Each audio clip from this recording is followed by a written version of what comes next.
Hi everyone, I hope you're all doing okay. Welcome to episode 4 of Navigating Purpose with Tammy. The person I have today is absolutely inspiring and is just an all-round amazing person. I don't want to go too much into details or explaining. I'm just going to go right in. She's a multi-award-winning global human resource thought leader. She's currently the Deputy Head of Operations at Stanbic IBTC Bank PLC Nigeria. Her almost 13 years career spans the telecommunications, oil and gas, and banking industries in Nigeria. She holds a first degree in economics from the University of Lagos and an MBA from Lancaster University, where she graduated with a distinction and was awarded the Dean's Prize. Over the course of her career, she has won multiple awards, including the 2015 HR Leader of the Year Awards by the HR People magazine, and in the same year was recognized among Nigeria's 50 top corporate women. In 2017, she was also ranked amongst the 100 most influential HR persons globally at World HRD Congress, and in 2022 was named one of the 40 HR leaders and innovators in Nigeria. Just wow. I'm so blown away by this. Levels, guys. There's levels to this. With no further ado, please join me in welcoming Funke Amobi. Thank you so much, Auntie, for joining me. I really appreciate it. Such an honor. I feel so honored that you agreed to speak to me. Just really Tammy, but I really appreciate you taking our time to speak to me today. Thank you so much, Tammy. To be honest, the honor is really mine. Yeah. Because I have to say well done to you, very well done on this initiative, and indeed the passion with which you're pushing it forth. Well done. Thank you. Thank you so much, Auntie. In sharp contrast to you celebrating a decade within one organization, there is a trend amongst millennials and Gen Zs, right? We're known to hop from job to job.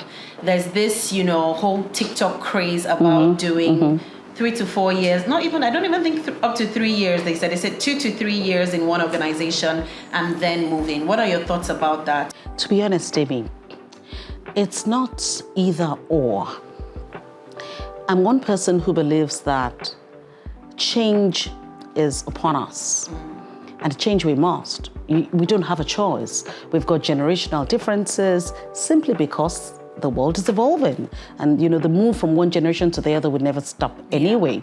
So with this comes difference in, preferences, difference in, what works, what doesn't work, what is considered value and value adding, and all of that. So when you talk about spending 10 years in, in one organization, or even more than 10 years, another 10 years, possibly, for me, it's not really about 10 years in one organization. It's about this change that we have to contend with. So I'm not seeing the millennials or the Gen Zs, the Alpha Gens as hopping. I'm not seeing the other generations as staying, right? So I'm not seeing the hopping generation and the stay generation. I'm rather seeing the differences in their preferences and what they consider value. And to that extent, I believe that you can find a Gen Z or a millennial staying, in one organization for decades. So long as the preferences and what is considered value is met. So that for me is the difference. I have a colleague who's done 24 years in Stanbic IBTC. Wow. Get ready for this. She's been in 13 roles. Wow. 13 roles. So consider that as hopping every 2 years, isn't it? So it then tells you that point of difference, I'd like to do something new. I'd like to, do something daring, something audacious. To cross from human resources into operations is audacious. It's daring. So if the environment enables your audacity and the environment enables your quest for, difference, it doesn't really matter whether you stay there for 10 years or 12 years or 2 years. So I think it's environment enabling what is called meaningful work to that generation. That really should be the consideration. Yeah, absolutely spot on. I think just to add to that as well, I have done 5 years in my organization, and I've lived in 5 countries in the last 5 years. You see what I mean? So my job gives me the opportunity to explore, different departments, my passion, my talent. So I think I can relate to that. And I know when I did my 5th year anniversary with my company last month or in December, I thought to myself, oh my God, 5 years. I never thought I would sit in one place for 5 years. But I think just the fact that, the organization provides you, the work environment provides you with an opportunity to explore very many different things, that kind of makes all the difference in the workplace. I think that's what defines purpose, to be honest. That's what enables you navigate towards purpose. Not only did I move from career, across career tracks, I also had the opportunity to navigate geography. So I got the opportunity to do 5 other countries. Yeah. So it's all of that diversity. It's all of that exploration. It's all of that, consideration. So that you're allowed to sort of veer. You're allowed to navigate. You're allowed to, you're allowed to take your career into your hands. Yeah. Okay? And enrich your bouquet, if you like, of, professional achievements the way you want to do that. Yeah. So I think it's all of that. So it's not, I don't consider it in a generational sort of thing. I consider it, look, the preferences of these generations, how well do organizations prepare themselves to be able to meet those preferences in their career. We see now these generations, the younger generation, becoming a lot more what we call both protein, and I'll explain, protein and boundaryless in their career management. Being protein is being self-directed. So you take direction, you decide, look, this is how I'd like to navigate my career. I want to be global. In other words, I want to do geography. I'd like to do different countries, I like the travel part of it. I like the, cultural, if you like, diversity. And you can decide that, no, all I want to be is a specialist. I don't even want to manage teams. I just want to sit with my machines. I'm a software engineer, and that's what I want to do. Okay, so that's been protein, self-directed in your pace, in your color, in how colorful you want your career to be. And then boundaryless, meaning I really don't have any boundaries. Yeah.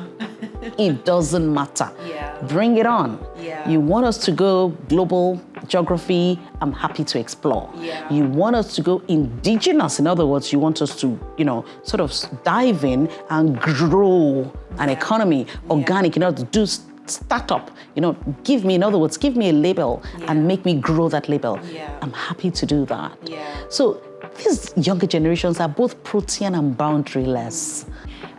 So let's talk about, your journey towards discovering purpose. What has that looked like for you? Purpose is a very interesting thing. Is that why you get up in the morning? Is that reason why you are directed towards a goal? Is that end state in your mind that causes you to act, and to behave in certain ways? Is that drive? Now, purpose being so important, interestingly, it wasn't difficult for me, finding my purpose in life. And I think that's because I'm a values-based person. So I'm driven technically by my values. I'm someone who, at the center of Funke Amobi, is her values.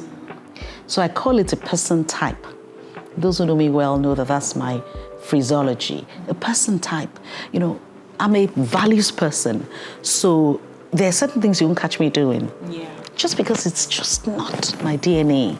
And my values are my values are at the center of that DNA. So it was easy for me to find my purpose because I know what I will not do. And I know what I would do by virtue of my values. It enabled me navigate into my career purpose easily. So I knew that it was around 3 things very early in my career. I knew it was about contribution. I knew it was clearly about impact. and I knew it was about influence. So contribution sort of helped me focus on navigating my career across heights, because you've got to contribute to grow. I knew very early in the days that, you know what, I want to be I said I wanted to be single-digit HR personality in Nigeria. I was clear about it, that look, it's about contribution, it's about impact, and it's about influence, Funke. And to get around that, if that's your purpose, if that's what's driving you to wake up early in the morning, then it really means you have to get to the top of your career. To get to that level of impact that you desire, to make that level of contribution you desire, and influence, that rich and spread of influence that you desire, you clearly need to have some clear career goals. You need some impact goals, some contribution goals, and some influence goals. I have been, I think, as I'm entering or transitioning out of my 20s into my 30s, I am having to redefine my identity and who I am. Indeed. And who I want to show up as. Because I found that, you know, who I am is really, really tied to my work and what I do. And I'm really, really trying to find meaning out of that and, you know, create this. But I think, you know, I've really, really picked a couple of things from you in terms of what you've said, which will help me further break it down and understand, you know, how to fit things properly into, I guess, into the right places, basically. And just as you were speaking, what came to my mind as well was, you know, call forth the things that be not as though they were. You know, like write down the goals. And in my first episode, when I did the introduction, you know, write it down, make it plain on paper, you know. So I think that just reiterates, you know, some of these things that help to jumpstart you into the next level of, you know, success, of discovering purpose, and also of even redefining purpose, because we never really stop learning and we never really stop growing. So I just thought to, you know, kind of add that as well. You know, as you hit on that, I just sort of thought it may be a good time to put this in as well. Yeah. Because you're spot on. Yeah. I always say that this whole career navigation, you know, it starts with a plan. Yeah. Sorry, it starts with a purpose. Yeah. Okay, then the plan comes, you know, from the purpose. And then you got to be sure that you've got the right tools. And then along the journey, you must find the right partners. Because it's a journey that can certainly never, you know, find a fulfillment without partnerships. So in starting with a plan is really, to your point, write down the vision. You know, that's that book that we love. Write down the vision and let people run with it. In other words, there's a process of writing before you start running. Yeah. When you write and you articulate it, it helps you think through it to say, and when I got to that single digit, you know, then I thought, now I can wake up in the morning, you know, because it's drive, it's purpose first before passion. Yeah. You can't be passionate about what you don't know. So it was like single digits mentioned. What does that mean? Funke, it means expertise.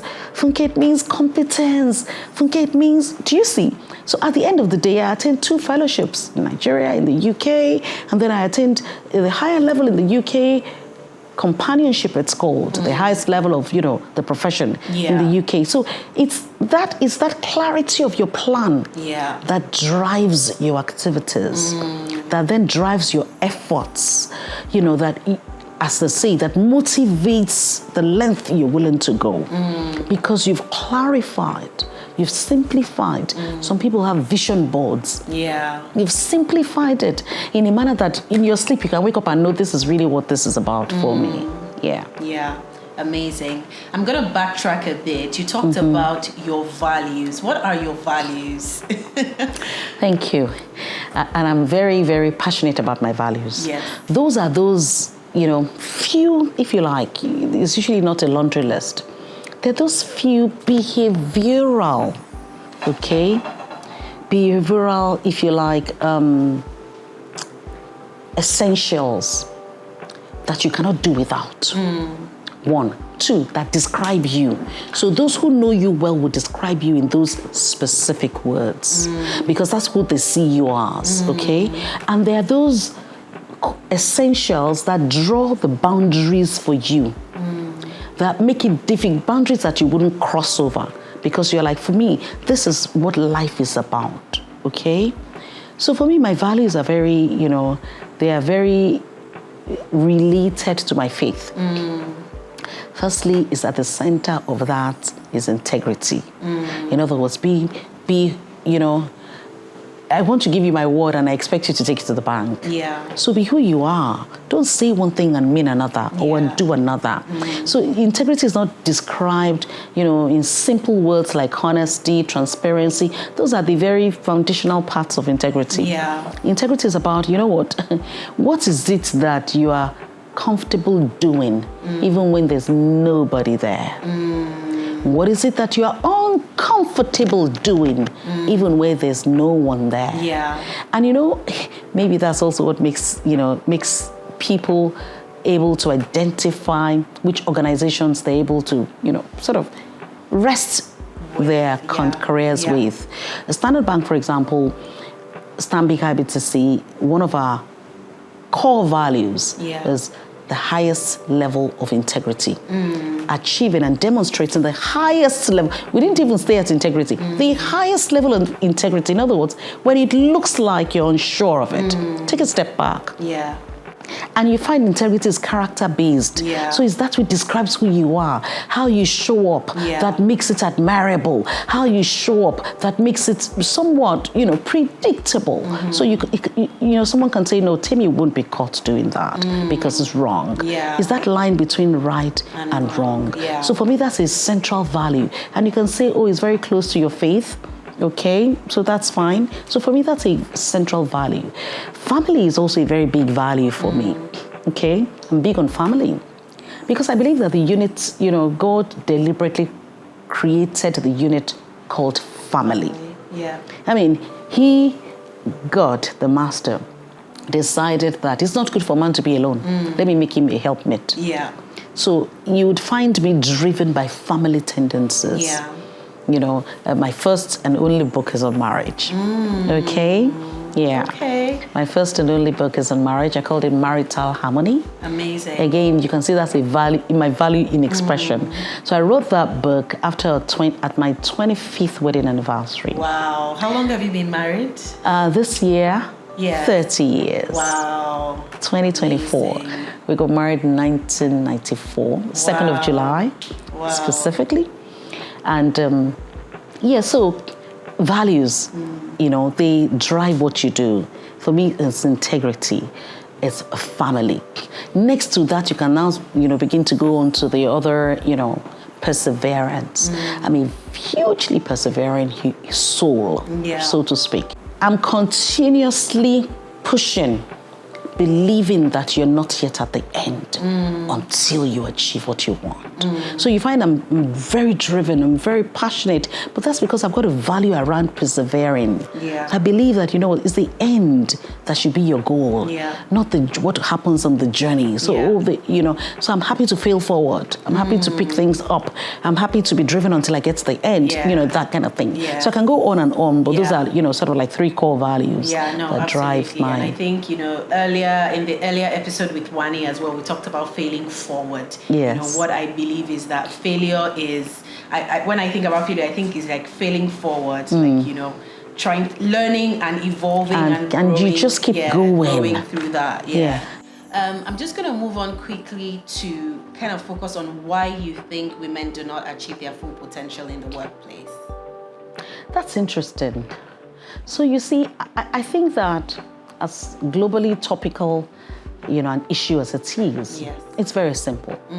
It's really about what I like to classify as internal and external factors. So there are internal factors internal to women, and there are external factors that are, sort of beyond us as women. So it's the organization. It's whether or not you're working in an organization that is enabling in its policies, practices, provisions, to enable, sort of inclusion, diversity and inclusion, and to give equal opportunities to, to both men and women. So those are the external factors. We call on, leadership. We call on even other stakeholders like regulators and governments to help impact those external factors. So I wouldn't want to touch too much on those. But beyond the external factors, and a lot of changes happened externally, to be honest, to drive those external factors, sort of standing in the way of women achieving their full potential in the workplace. There's a lot of focus now on diversity and inclusion. Yeah. There's a lot of, focus by regulators also, bringing to the table some sort of requirements for organizations to meet a percentage of female leaders in the workplace and all of that. But then there are also internal factors that sometimes, I feel that we need to pay attention to as women. Firstly, there's what I call the navigational factors. Ability to navigate, the work terrain effectively as a woman. Yeah. And I say navigational because as a woman, sort of, you grow in phases. Yeah. There's a phase where, there's a phase where you're single. There's a phase where you're married. Yeah. There's a phase where you become a mother, okay? Yeah. And then in those phases, you also have your career phases. The phases, your early career, intermediate career, advanced career, the phases where you are navigating your career through that passage around individual to team to leadership, and you need to pay attention to certain nuances. On the other life track, there are phases of life. So that navigation is about how do we bring both together. So I think one of the reasons why we don't achieve our full potential in the workplace is our ability to effectively integrate both phases of life. The career phases and our life phases as women. Because there are times when, you're looking for your next promotion and you're working towards that promotion, and then you fall pregnant. Yeah. And that's the time you need to pay attention to slow down, So it's that ability to navigate, I think, is one of our internal factors. Yeah. And we need to be deliberate about learning it, because it's not as easy as that. For example, I speak of integration rather than balance. And I feel that to be able to be successful to successfully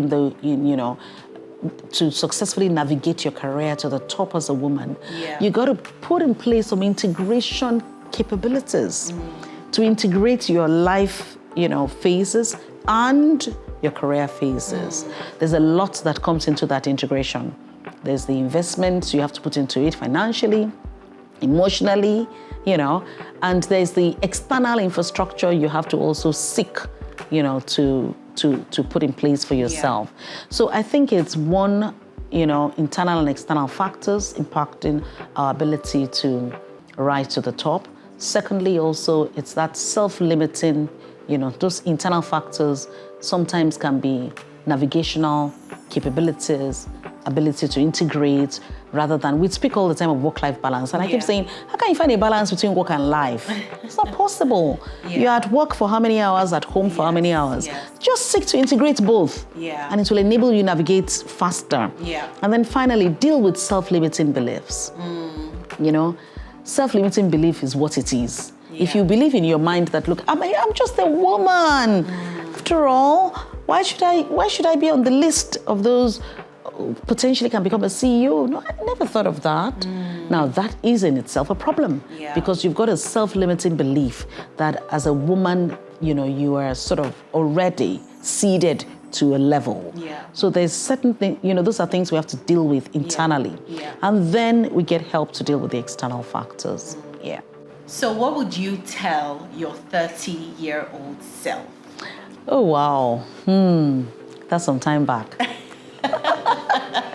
Okay, right. My 30-year-old self. I'll say three things, to be honest. First, I'll say in your 30s is the time to build and accelerate your building. Okay? In your 30s, you'll probably be mid-management or senior management. So it is really the time to build. In this dispensation, it's important to be ambidextrous. It's important to be not just a jack of all trades, but it's important to be master of many. So in your 30s is the time to build, to differentiate by building some capabilities. In your 30s is the time to build that depth and gain subject matter expertise. It's a time for mastery. So it's a time to accelerate your development, accelerate your certifications, just accelerate your differentiation by capability. It's the time to build mastery. Secondly, it's the time to build your network. It's the time to build your professional network. It's the time to expand the scope of your advocates and your sponsors, the people who will take you through that next league, through 30 to 40, and after that 40, then into that C-suite, breaking through that glass ceiling. So your 30s is the time to broaden that network. It's the time to choose wisely. It's the time to be targeted in the professional bodies you belong to, in the network groups that you belong to, in how you widen your sphere of influence, in how you get your ecosystem to boost and push you to the next level. That's what your 30s should focus on. Finally, the 30s is the time to be, as I said earlier on, boundaryless about your career. It's a time to sort of refresh your career aspirations to be boundaryless, because you're in the you're in Industry 4.0, after the fourth industrial revolution, where the lines are blurred across segments, across industries, across sectors. So why should you have boundaries? The world used to be a global village. It is now a global platform. It's as simple as that. So your 30s is where you should aim, to bust all the boundaries. You should be boundaryless in your career planning. Narrow down your aspirations, refresh your plan to expand your horizons and take on opportunities that you can see beyond all of those boundaries. It's a time to be bold. It's a time to own your career journey. I feel so proud to be 30, guys. Yes. To be honest, I'm just there like, yeah, you're speaking to my soul. Honestly, and I'm being very honest. Yeah. So, if you were not doing what you're doing now career-wise, what would you be doing? That's simple, Yeah. I would be a university lecturer. Oh, wow. It's very simple, to be honest. Many times I found myself saying, oh my God, if I wasn't an HR person, I actually simply would be a lecturer. But just you're being the already a university. lecturer. Yeah. So, if I wasn't doing that, honestly, I would just be, if you want to push it again to say, if you were not a university lecturer, Funke, what else would you be? And that may actually shock you. Because, it's about finding expression. Yeah. And perhaps, again, if I didn't have to do it to make money, as in I'm just doing it for the love of it. Yeah. I probably would be, be another Oprah Winfrey, to be honest. I probably would be there sort of, in the game of influencing people and shaping their decisions, through engagements like talk shows, stuff like that. Yeah. Just clearly, again, you can see it's back to all I've been talking about since, which is all about, influence, all about contribution, all about impact, So, it would always be something that has to do with people, okay? I want you to leave a question for the next speaker. Wow. Okay. So what is that one thing? And next speaker, you've gone through your 30s. What is that one thing that you could call your game changer? What was your game, that you could award your game changer title for your 30s? Yeah. What was that game changing endeavor, game changing intervention, game changing, occurrence? What is it, that was for you a game changer in your 30s? Yeah, absolutely. Wow. Thank you so much, Auntie, for joining me. I know I call you Auntie. Oh, and you actually make me feel so far from 30 when you call me Auntie. Please don't. Call me Funke. Just call me YB. Just call me. I know it's Auntie YB. To be honest, just call me FA. FA is what everyone calls me FA, and it just works. Yes, thank you so much. I feel so honored and so privileged. I feel like there's more clarity, I think, with regards to work and just purpose generally for me. I feel like there's so many actionable points that I've learned from you today that would apply to work, but also apply to personal life. Good.